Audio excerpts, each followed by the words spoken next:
Hello everyone, স্বাগত জানাই আমার এই ইউটিউব চ্যানেলে।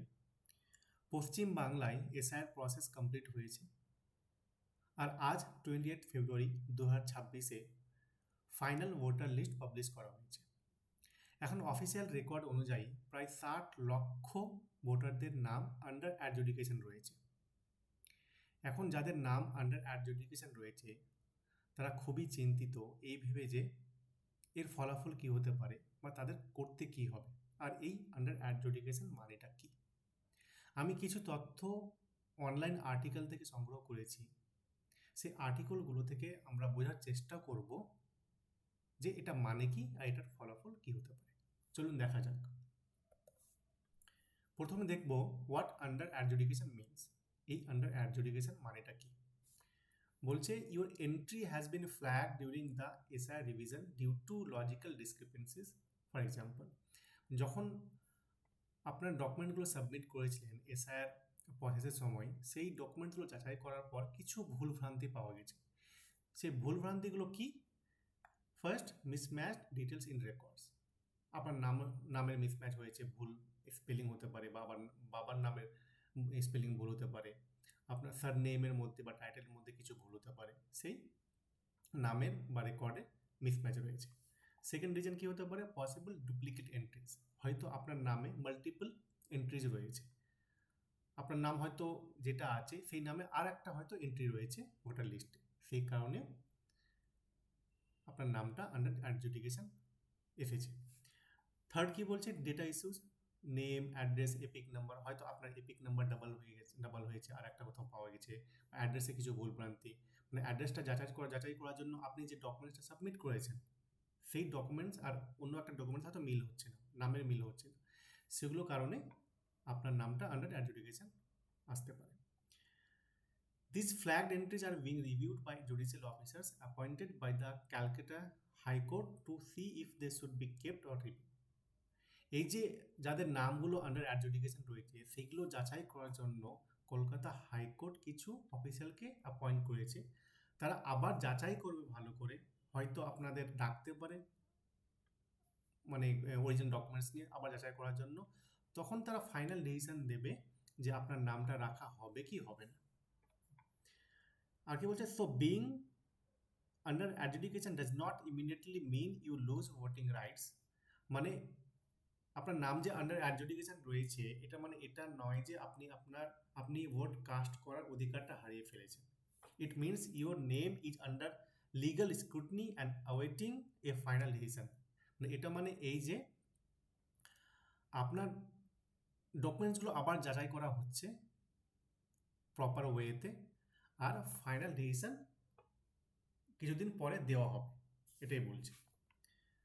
আগে দেখা যাক what happens next for adjudicated names.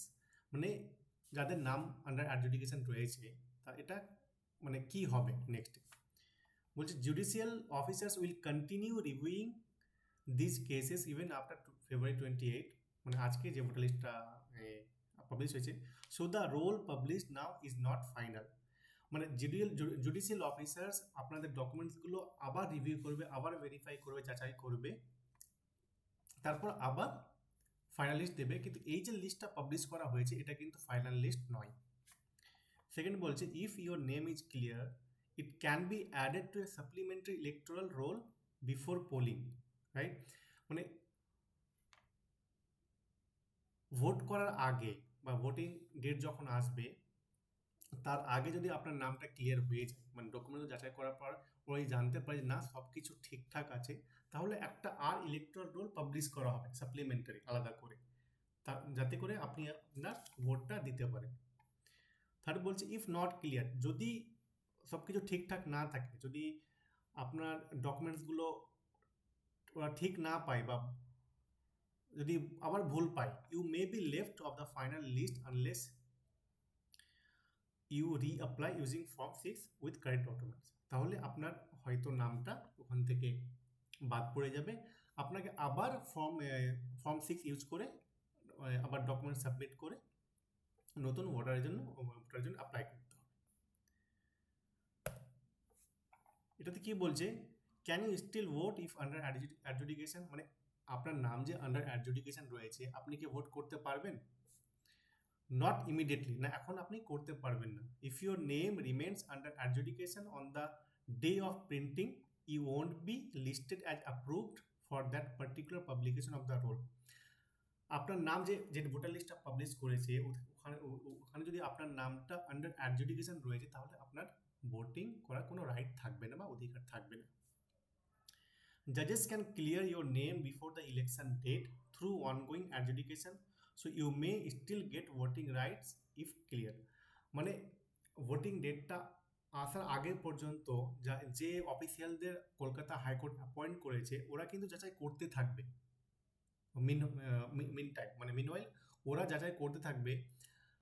Voting date আসার আগে যদি আপনার নামটা ক্লিয়ার হয়ে যায়, মানে সব কিছু যদি ঠিকঠাক পেয়ে যায়, তাহলে ওরা হয়তো একটা সাপ্লিমেন্টারি আলাদা করে একটা লিস্ট বের করবে, যাদের নাম ক্লিয়ার হবে ওরা সেই দিনকে ভোটটা দিতে পারবে। বলছে if your name is deleted or not clear, you can file a new form 6 application. যদি আপনার নামটা ডিলিট হয়ে যায় বা অ্যাডজুডিকেশন থেকে ক্লিয়ার না হয়, তাহলে আপনাকে নতুন করে অ্যাপ্লাই করতে হবে ফর্ম 6 ইউজ করে, to try to get on the roll again, আপনার নামটা আবার ভোটার লিস্টে আনার জন্য। এগুলো হচ্ছে আপনার কন্ডিশন। তো ওয়াইয়ের কিছু কারণ নেই, আপনার যে ডকুমেন্টসগুলো সাবমিট করেছেন ওগুলো এখনও মানে কলকাতা হাইকোর্ট যাদের যে অফিসিয়ালদের অ্যাপয়েন্ট করেছে ওরা রিভিউ করছে। আপনার ডকুমেন্ট যদি ঠিকঠাক থাকে তাহলে ভয়ের কোনো কারণ নেই, আবার একটা সাপ্লিমেন্টারি লিস্ট ওরা পাবলিশ করবে। 28 তারিখে যে 28শে ফেব্রুয়ারি যে লিস্টটা পাবলিশ করা হয়েছে, এটা কিন্তু ফাইনাল লিস্ট নয়। ইন দ্য সেন্স, যাদের নাম আন্ডার অ্যাডজুডিকেশন রয়েছে তাদের ডকুমেন্টসগুলো ফার্দার ভেরিফাই করা হবে, ফার্দার যাচাই করা হবে। যদি সব কিছু ঠিকঠাক হয় তাহলে একটা সাপ্লিমেন্টারি ভোটার লিস্ট ওরা পাবলিশ করবে, আর যাদের নাম আসবে তারা কিন্তু ভোটটা দিতে পারবে। আর যাদের মানে যাচাই করার পরেও যদি নাম ক্লিয়ার না হয়, মানে নাম না আসে, তাহলে তাদেরকে আবার নতুন করে অ্যাপ্লাই করতে হবে ভোটারের জন্য, ভোটার আইডি কার্ড পাওয়ার জন্য। তো হয়তো আমি এই তথ্যগুলো আমি অনলাইন থেকে সংগ্রহ করেছি, হয়তো বোঝাতে পারলাম। ফার্দার আর যদি মানে কিছু তথ্য পাই তাহলে আমি আমার ইউটিউব চ্যানেলে শেয়ার করব। আশা করছি আপনার এটা সাহায্যে মানে আপনি কিছু বুঝতে পেরেছেন, এই তথ্যগুলো আপনাদের সাহায্যে আসবে। Thank you very much.